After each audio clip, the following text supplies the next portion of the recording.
Agora nós entramos no conceito de covariância. Covariância tem a ver com variação conjunta.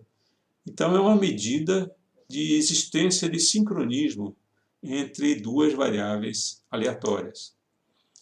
A covariância tem uma definição teórica, que a gente não vai dar muita bola nesse momento, é calculada a partir do produto aí dos valores, o valor esperado desse produto, e ele tem um significado geométrico mais fácil da gente perceber. Imagine aqui duas variáveis aleatórias independentes, x e y, e aqui a gente tem um exemplo de covariância positiva, quer dizer, quando o valor do x tende a aumentar, o valor do y também tende a aumentar. Isso que significa uma covariância positiva. Então, valores aleatórios de x, quando aumentam, há uma tendência dos valores aleatórios de y seguir esta mesma tendência. Uma outra possibilidade é uma covariância negativa, quando há uma tendência contrária. Quando a primeira variável, por exemplo, x, ela tende a crescer, a gente nota uma tendência da variável aleatória y reduzir. Um exemplo, a oferta e o preço do tomate na feira. Tem muito tomate sendo oferecido, está sobrando tomate, x, há uma tendência do preço cair. Falta o tomate, o preço aumenta. E um exemplo aqui de covariância positiva, também o preço do tomate, em duas barraquinhas vizinhas, se dois concorrentes, quando um aumenta o preço, o outro também se sente no direito de aumentar o preço, e quando um reduz, o outro, para não perder a freguesia, também reduz. Então, é um exemplo aqui de variáveis aleatórias que tem uma correlação, uma covariância positiva. E tem casos de variáveis aleatórias que são independentes, que elas não tomam conhecimento. Olha, tanto faz o x aumentar ou diminuir que o y não vai dar bola. Então, é uma situação como essa que está aqui. A gente não enxerga uma tendência de um aumentar quando o outro aumentar ou diminuir. Então, a gente tem aqui uma covariância zero. A covariância sozinha é um número que, ok, se é positivo ou negativo, nos diz alguma coisa. Agora, quanto positivo ele tem que ser para ser significativo? Não é muito fácil a gente responder essa pergunta. Existe um outro parâmetro que é chamado coeficiente de correlação. É uma espécie de uma normalização que se faz com o valor da variância.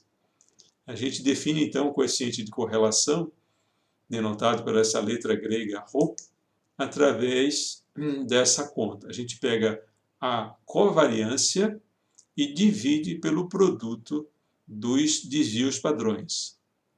Essas duas expressões equivalem à mesma coisa, né? Mas quando a gente faz isso, a gente cria uma normalização.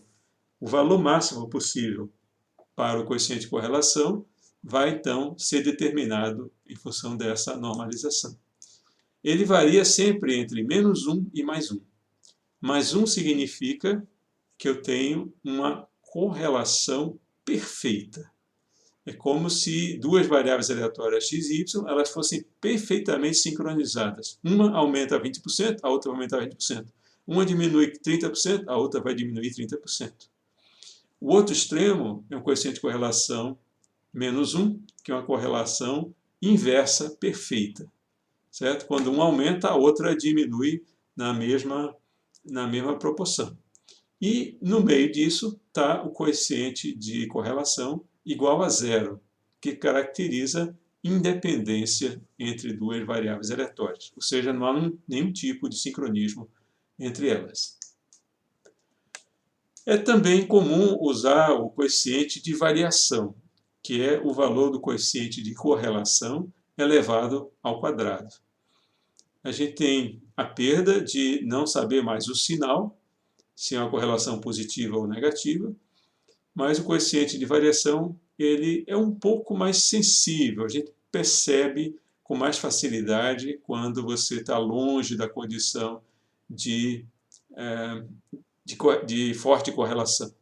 Ele é mais sensível um pouco do que o coeficiente de correlação. Existem fórmulas para calcular o coeficiente de correlação. O valor teórico aqui, a gente segue essa expressão que está aqui, se a gente conhece a covariância e os desvios padrões. Mas quando a gente está lidando com uma amostra finita de dados, a gente estima esse coeficiente de correlação por essa expressão que está aqui. X barra e Y barra são os valores médios de X e de Y. XI e YI são diferentes valores de X e Y. Né? O I significa o mesmo ponto, ou seja, são sempre pares coordenados, né? X e Y. Cada valor de I corresponde a um ponto diferente. Então, a gente vai pegar todos esses dados aqui, fazer essa conta, e com isso a gente estima o coeficiente de correlação. Dá para mostrar que esse quadrado, essa conta aqui, quando fatorada, e simplificando alguns elementos, essas expressões aqui elas são equivalentes. Então, essa expressão aqui à direita e a expressão aqui à esquerda, ambas calculam o mesmo valor. Pode escolher qualquer uma delas para fazer as contas. Aqui nós temos um exemplo de dois sinais, o sinal azul e o sinal vermelho. E a gente nota aqui, a olho nu, uma certa tendência do sinal vermelho mais ou menos acompanhar o sinal azul. Isso é uma característica de existência de correlação. Para a gente confirmar isso, nós podemos calcular um gráfico de correlação. Para isso, vamos pegar o primeiro valor do sinal vermelho e o primeiro valor do sinal azul e plotar num gráfico XY, onde o eixo horizontal é o vermelho e o eixo vertical é o azul, por exemplo. Depois nós vamos pegar o segundo ponto vermelho e plotar contra o segundo ponto azul. Ao fazer isso, a gente chega num gráfico como esse que está aqui. Nós temos, então, olhando para esse gráfico, enxergamos aqui uma tendência de que quando o valor azul aumenta, há uma tendência do valor vermelho também aumentar. Isso a gente pode confirmar numericamente, calculando aqui a covariância entre x1 e x2, encontramos aqui 115,98. Não diz muita coisa isso. Mas se a gente calcular o coeficiente de correlação, que esse sim é normalizado, nós vamos chegar a 0,899, que é um valor bastante alto. O valor máximo possível, lembrando, é 1,000. Então, nós estamos com uma correlação relativamente alta. Se a gente elevar esse número aqui ao quadrado, a gente tem um coeficiente de variação, que é um pouco menor do que o valor máximo possível, que é igual a 1. Então, nós temos um exemplo aqui de uma correlação direta, porque o valor é positivo aqui. Já nessa figura, nós temos dois sinais com características diferentes. Veja que há uma certa tendência aí do sinal X3 ser, vamos com boa vontade, chamar um espelho do sinal X1. Não um espelho exato, mas há uma tendência de que quando um aumenta, o outro diminui. Quando um diminui, o outro aumenta. Isso é uma característica de correlação negativa, correlação inversa. Então, se nós traçarmos o gráfico de correlação, da mesma forma, pegando o ponto azul e o primeiro ponto do verde, o segundo azul e o segundo verde, e plotando isso aqui, um eixo correspondente ao sinal verde e outro ao azul, nós vamos obter essa característica aqui, que nos sugere que quando o sinal azul diminui, há uma tendência do sinal verde aumentar, e vice-versa. Calculando a covariância, confirmamos aqui um valor negativo, ou seja, uma correlação inversa. O coeficiente de correlação também, obviamente, deu um valor negativo, que confirma uma grande correlação inversa. E o coeficiente de variação, ele não tem informação sobre a correlação se é positiva ou negativa, mas ele resulta nesse valor que está aqui, certo? Bom, e quando as variáveis aleatórias têm algum tipo de dependência, como é que a gente calcula a variância resultante? Bom, se nós tivermos aqui k variáveis aleatórias dependentes, então a variância da combinação linear ela é um pouco mais complexa. Ela tem esse primeiro termo aqui que a gente já viu, que o coeficiente numérico elevado ao quadrado, vezes a primeira variância, e a segunda, etc, etc. Mas aparece aqui um termo adicional, um somatório duplo, onde a gente está combinando I e J, né, sendo I e J esses índices aqui. Então eu combino a primeira com a segunda, a primeira com a terceira, a primeira com a quarta, até a primeira com a última. A segunda com a terceira, a segunda com a quarta e assim por diante. Certo? Então, aqui aparece o valor da covariância, multiplicado pelos quocientes numéricos que estão aqui. Eu posso reescrever essa expressão, como aqui embaixo, substituir var de x1 pelo sigma 1 ao quadrado, e aqui eu estou substituindo a covariância pelo produto dos desvios padrões pelo coeficiente de correlação. Então, se eu tenho esse coeficiente de correlação, eu consigo calcular essa expressão que está aqui. Lembrando que se essas variáveis aleatórias forem independentes, esse coeficiente de correlação vai ser zero para todas elas. Então, esse segundo termo aqui vai desaparecer e a gente retoma aquela equação original que a gente viu que vale para variáveis aleatórias independentes. Vamos ver só um exemplo. Né? Lembrando que se as variáveis aleatórias são independentes, a covariância é igual a zero, o coeficiente de correlação é igual a zero. Então, vamos ver agora o exemplo. A variância de 2 vezes a variável aleatória x1, que se equivale à variância de x1 mais x1, só que elas são dependentes. Substituindo na expressão que a gente viu no slide anterior, né, sabendo que é a mesma variável, elas têm um coeficiente de correlação máximo, porque é a mesma coisa, né? Uma está sincronizada com a outra.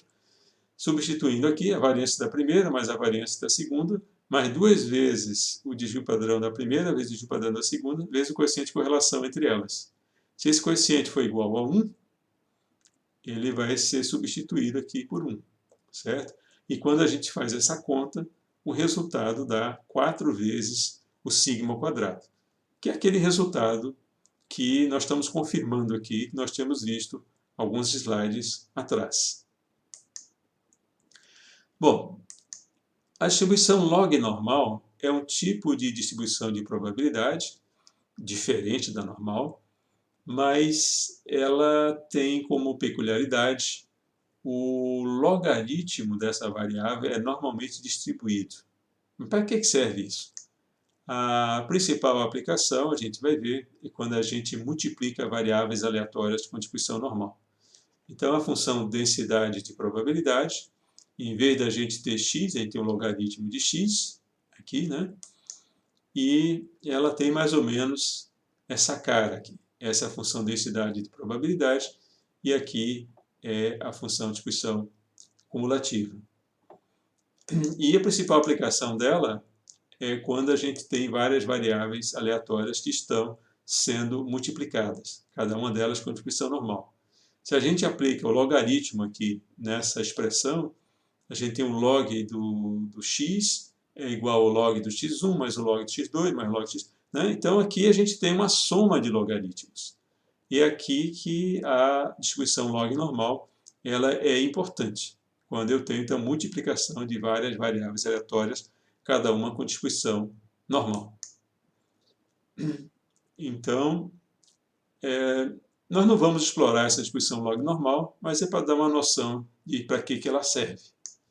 Além dela, existem várias outras distribuições de variáveis aleatórias contínuas que nós não vamos estudar nesse curso. A distribuição exponencial, que tem esse aspecto, a distribuição de Weibull, ela tem, dependendo dos seus parâmetros, formatos bastante distintos. A distribuição beta também é muito flexível. E a distribuição de Poisson. São exemplos de distribuições que são aplicadas em problemas específicos da física ou da matemática, ou da química, para resolver alguns problemas especiais. Com isso, a gente encerra esse capítulo.